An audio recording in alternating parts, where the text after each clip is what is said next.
Es una razón que se puede expresar de la siguiente forma, que en economía se dice, yo creo que de una forma bastante graciosa. Se dice, si tú debes 1.000 euros a un banco, tienes un problema. Pero si debes 1.000 millones de euros a un banco, es el banco el que tiene el problema. Es la forma de expresar que el sistema español ha crecido con mucha deuda fundamentalmente privada. Es el sistema financiero español el que debe mucho dinero, y si quiebra el sistema financiero español, el principal problema es de quien le prestó el dinero, porque jamás lo va a cobrar. Por eso, los rescates, por ejemplo, el memorándum de 100.000 millones de euros que firmó Guindos, no se debatió en el Congreso de los Diputados, no lo debatimos nosotros, ni se votó, por supuesto, pero sí se debatió y se votó en el Parlamento alemán, y es curioso. Y allí un diputado del partido de Merkel le dijo a los contribuyentes alemanes, tranquilos, porque esto no es dinero para salvar a los bancos españoles, esto es dinero para salvar a los bancos alemanes. ¿Por qué? Porque es dinero que llega al sistema financiero español para que el sistema financiero español pueda seguir devolviendo las deudas. Punto. Y a condición de todo eso, pues todas las reformas estructurales. Lo importante de todo esto, más allá del plan de rescate, para entender dónde estamos y cuáles son las alternativas, es que estamos en una bicicleta que no levanta, es un crecimiento económico que no existe. Y entonces la Troika, lo que es la Comisión Europea, el Banco Central Europeo y el Fondo Monetario Internacional, están buscando un modelo de crecimiento alternativo. Un modelo de crecimiento alternativo podrían ser dos, por poner un ejemplo. Que nos modernizásemos industrialmente, es decir, que volviésemos a tener una industria que nos permitiera generar empleo en nuestro estado, en nuestra economía, que eso implicaría que también necesitaríamos dinero para hacer un proceso de investigación y desarrollo, para poder tener a mucha gente aquí que pudiera trabajar en esos sectores y que no se tuvieran que ir al resto de países como está ocurriendo actualmente. Bien, viendo los datos, por ejemplo, el gobierno en 2 años ha reducido un 40% los recursos para investigación y desarrollo. Está claro que por ahí no van. Está claro que por ahí no es el camino que han elegido. ¿Y cuál es el camino que han elegido? Pues el camino que han elegido es decir, vale, España, igual que Grecia, igual que Portugal, igual que Chipre, lo que tienen que hacer es ser competitivos. Ser competitivos quiere decir que tú vas a vender productos al extranjero y te los van a comprar a ti antes que al rival. Esto quiere decir que ¿por qué te lo van a comprar a ti? Es la pregunta. Bueno, fundamentalmente porque son más baratos. Y si tú tienes capacidad para vender más barato que el resto, es entre otras cosas porque tienes salarios más baratos que el resto. Y si tú quieres competir contra China, tienes que tener trabajadores chinos. No sé si me voy explicando. Nosotros somos los trabajadores chinos. Y de ahí que se esté haciendo lo que se podría simplificar como la parábola de la rana hervida, que yo creo que igual la conocéis, pero si no la explico muy rápidamente. La parábola de la rana hervida plantea que en una olla con agua hirviendo se lanza una rana. La rana nota el agua hirviendo, salta y se salva. Alternativamente, se pone una olla con agua a temperatura normal y se mete la rana. La rana está fresquita y se queda ahí tranquilamente. Y se empieza a calentar el agua poco a poco. La rana se va adaptando al cambio de temperatura y finalmente muere hervida. La rana somos nosotros y no quiero desesperaros, pero es cierto. No lo pretendo, pero hay que ser... Yo soy muy optimista, pero a partir de un análisis de la realidad que es el que es, lo que nuestro presidente, o también conocido pantalla de plasma, podría, por ejemplo, aparecer, dicha valga la redundancia, en televisión y decir un día, quiero bajaros el salario un 20%. Sería impensable, porque eso sería claramente el agua hirviendo. Notaríamos inmediatamente que nos quieren estafar y evidentemente pues podríamos incluso ver una revolución muy inmediata, muy primaria, muy impulsiva, pero está claro que te están diciendo que te quieren robar un 20% claramente. Evidentemente la derecha puede ser todo lo malvada en términos de proyecto económico, en términos racionales, no por conspiración, luego diremos algunas cuestiones sobre esta, pero no son tontos. Y por lo tanto no van a salir a decir, venga, por favor, os voy a insultar para que me hagáis la revolución, ¿no? Aparte de Bárcenas y Urdangarín, poca gente más lo hace. Pero lo que hacen, por el contrario, es una reforma laboral. La reforma laboral consigue lo mismo de una forma más inteligente. Porque la reforma laboral cambia la forma de negociar los salarios. Antes negocio yo con mi sindicato, negocio con mis compañeros, con mi sindicato, frente al empresario que nos quiere hacer esa reforma laboral, nos quiere bajar los salarios. Y podemos tener una correlación de fuerzas que incluso en determinadas circunstancias nos sea favorable a través de huelgas, a través de solidaridad en el sector o incluso una huelga general. Lo que permite la reforma laboral, tanto la que aprobó el Partido Socialista anteriormente y la del Partido Popular, fundamentalmente, es cambiar las condiciones de esa negociación para que en determinadas circunstancias ahora sea el individuo, solo él, el que negocia con el empresario. Y el escenario es el siguiente: yo me siento con mi jefe y me dice mi jefe, resulta, Alberto, que te vas a bajar un 20% el salario, y si no, mira por la ventana y verás a 6 millones de personas que quieren tu puesto de trabajo. Elige. Y está claro que tú vas a elegir comer y vas a elegir tener un 20% menos de salario, pero por lo menos vas a tener salario para comer. Y eso que vas a hacer tú, lo van a hacer el resto de empleados, y al final, en el cabo de un tiempo, tienes a todos los salarios un 20% por debajo, pero sin que haya habido esa revolución y sin que haya habido esa terapia de choque planteada de la forma alternativa. Esto no es ningún invento. Cualquiera que coja el informe del Banco de España de enero verá que en la introducción, en el último párrafo, plantea que la reforma laboral está funcionando porque las dos reformas laborales, la del gobierno anterior y la del gobierno actual, han conseguido moderar los salarios. La Comisión Europea sacó hace 4 días un informe sobre España en el que planteaba que la reforma laboral estaba funcionando porque se bajaban los salarios. Es decir, es algo muy claro, pero eso es un elemento que tiene sentido económico. Por eso decía lo del ser malvado. Yo no pienso que Rajoy se levante todas las mañanas y diga voy a buscar una forma nueva para fastidiar a los españoles. Desde luego nos fastidia, pero no creo que sea un impulso primario de alguien malvado que surge de la nada. Al contrario, tiene una explicación racional, económica, y es que para salvar el capitalismo español lo que quieren es empobrecernos a todos para que podamos ser un país competitivo. Porque el capitalismo es así, es una cuestión de que el capitalismo funciona sobre esas bases. Claro que este cambio de modelo de crecimiento implica, a su vez, un cambio en el modelo de sociedad. Porque esto significa que para poder llegar a ese nuevo modelo de crecimiento, donde vamos a ser prácticamente semi-esclavos y no esclavos a tiempo completo, realmente hace falta cargarse un montón de cosas. Por ejemplo, los derechos laborales. Por ejemplo, la sanidad pública. Por ejemplo, la educación pública. Por ejemplo, todos los derechos conquistados sobran desde ese punto de vista estratégico.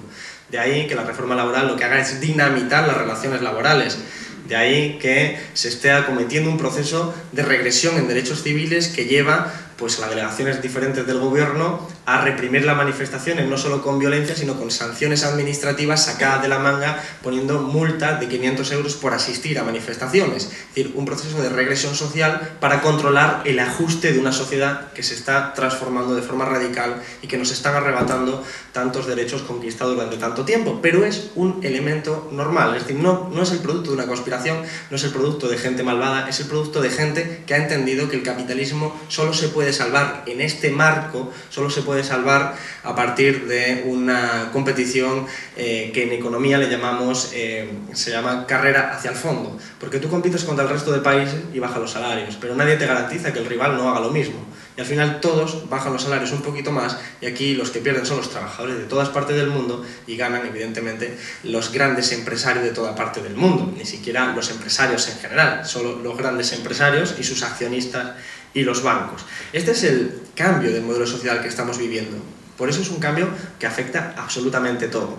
Pero a esta crisis económica, que tiene alternativas económicas, es decir, tiene alternativas desde el punto de vista que luego, si queréis, en el coloquio podemos entrar, pero no lo veo que sea el aspecto fundamental, porque tenemos desde las alternativas de lucha contra los paraísos fiscales, que es una cuestión simplemente de establecer movimientos de capitales. Esto que han hecho en Chipre, que decía que no se podía hacer, pues evidentemente es una parte de una alternativa, solo que puesta dentro de otra estrategia. La reforma fiscal altamente progresiva, un sector público importante, en fin, hay una serie de alternativas técnicas que son viables, incluida la financiación por parte del Banco Central Europeo, que es algo que no se puede hacer por su propia Constitución, ya lo entraré en por qué.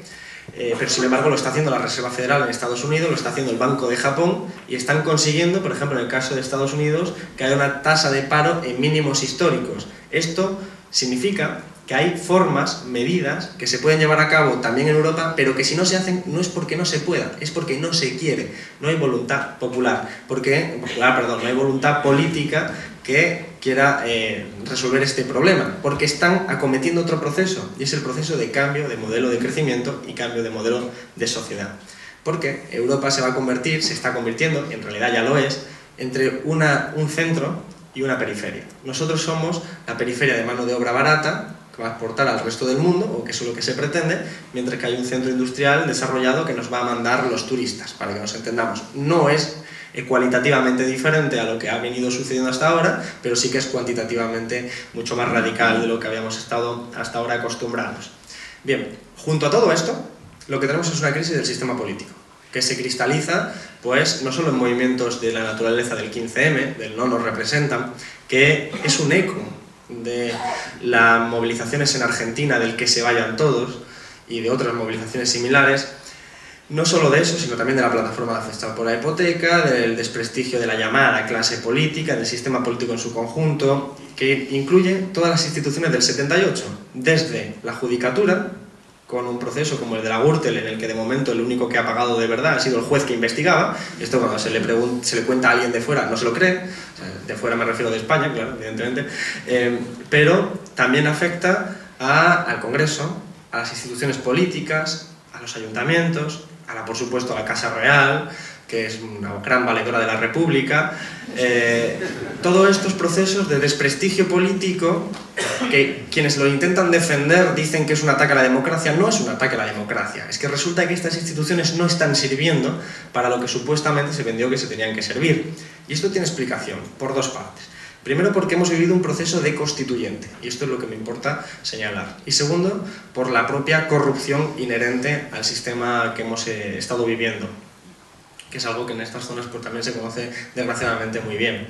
Pero lo importante es volver a la Unión Europea, porque hemos dicho que nuestro papel como economía quedó subordinado y quedó condicionado por el acceso a la Unión Europea, nuestro papel como economía. Pero es que resulta que nuestro papel como democracia también, como ausencia de democracia.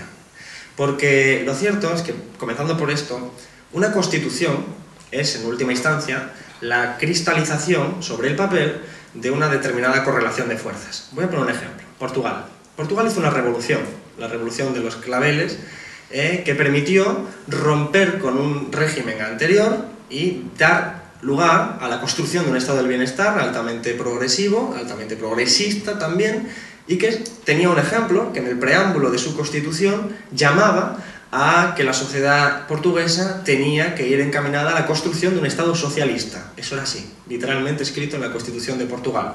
¿Por qué? Porque es el resultado de una correlación de fuerzas en la que, vamos a decirlo de forma simplista, la izquierda supera por amplio margen a la derecha a través de una revolución y pone las condiciones de juego. Eso en España no fue así. En España no hubo una revolución, en España el dictador se muere en la cama y por lo tanto la correlación de fuerzas es de una naturaleza distinta. Esa naturaleza distinta permite que haya un esfuerzo de los trabajadores que se cristalice y se materialice en artículos que empiezan a construir ese estado del bienestar, salud de sanidad pública, educación pública, derechos sociales, derechos laborales, pero también hay otra cara de la moneda. Otra cara de la moneda es, por ejemplo, el dejar que el ejército sea el garante de la Constitución y particularmente el garante de la unidad de España. Esto es algo que no existe ninguna otra Constitución en el mundo, que sea el ejército el valedor realmente de esta Constitución, de una Constitución, digamos, liberal. Pero además tiene otro añadido, y es que en la transición se legalizan partidos, pero no se hace un proceso de depuración de la judicatura, no se hace un proceso de redistribución económica, no hay una transición económica. La oligarquía franquista siguió siendo la oligarquía en la democracia. Las redes clientelares establecidas en el franquismo siguieron siendo las redes clientelares establecidas en la democracia. Es más, uno observa los grandes consejos de administración de las grandes empresas y lo que visualiza es que hay como dos sectores. Un sector que es la herencia de la dictadura de la oligarquía franquista. Por poner un ejemplo, sin ir más lejos, el señor Botín, presidente del Santander, es marqués. Tiene título nobiliario. Marqués consorte en todo caso, pero es marqués. Y como él, pues un montón de señores feudales, por decirlo de esa forma, son propietarios y gestores de las grandes empresas en este país. Y junto a ellos se sientan lo que podríamos llamar la oligarquía política, que son gente que ha tenido acceso al poder institucional, que han sido ministros o presidentes del gobierno y que pasan a formar parte de las grandes empresas a las que en muchos casos ellos mismos beneficiaron. Felipe González, Aznar, Zaplana, Solbes, Elena Salgados, Piqué, sin fin de personas que empiezan a formar parte de esa pequeña élite dirigente. Bueno, esos son también los resultados de una transición que en todo caso se decoró de un relato que mitificó aquellos procesos. En cualquier caso, lo importante no es tanto esto, sino entender que cualquier constitución no solo es la cristalización de la correlación de fuerzas, es también la materialización en el ámbito nacional. En el ámbito nacional es algo muy directo, es una constitución creada desde abajo. Pero cuando España se inserta en la Unión Europea, empiezan a crearse normativas supranacionales que empiezan a retirarle el poder a la Constitución y a otorgársela estas normativas. La diferencia es que la Unión Europea, su proceso de construcción, no es la construcción de la unión romántica de los pueblos de Europa, ni mucho menos. Es la unión interesada de las grandes potencias europeas y particularmente de sus grandes empresas, particularmente en los últimos años también de sus grandes bancos. Esto que puede decir, bueno, Alberto, parece muy conspirativo, ¿eh? No, es así. Vamos a ver. Constitución Europea, no sé si os acordáis, se votó en España en referéndum. PP y Partido Socialista votaban que sí, aquí el referéndum salió un 77% a favor de la Constitución Europea. Se hace en Francia, los dos grandes partidos votan también que sí, pero la población francesa vota que no. En los Países Bajos, que no, también en el referéndum. ¿Y qué ocurre con la élite europea que estaba construyendo esta Unión Europea? Que dice, vaya con los franceses, se han equivocado. Y entonces aprobaron la Constitución Europea por los parlamentos nacionales. Fijaros, la estrategia es, preguntamos en referéndum, si sale bien, estupendo, y si sale mal, lo aprobamos por otro lado. Ese es el concepto de democracia. El concepto de democracia, pero así, en la cara, escupiéndote en la cara la democracia. Luego llega Irlanda, hace un referéndum, los irlandeses dicen que no, y la élite, otra vez, de nuevo, vaya con los irlandeses, se han equivocado. Y resulta que Irlanda tiene que aprobarlo sí o sí por referéndum, así que convocan otro referéndum. O sea, vamos a repetirlo a ver si aciertan esta vez, ¿no? Es como... Esa es la democracia europea. Y cuando este proyecto fracasa, el de la Constitución Europea, dicen, bueno, ha fracasado. Copiamos, pegamos y lo llamamos Tratado de Lisboa. Y lo aprobamos. Y ahí lo tenemos encima de la mesa. Por cierto, un detalle importante. Hubo un estudio en Francia, en la época en la que se votaban los referéndums, sobre los libros más leídos en los diferentes países a la hora de votar. En Francia era sobre la Constitución Europea, el proceso de construcción europea, los franceses siempre fueron muy políticos, recordad la guillotina. Y en España los libros más leídos eran fútbol y recetas, no digo más. O sea, es fácil de entender que nos falta también una cierta cultura política, independientemente de la ideología, falta cultura política en general, ¿no?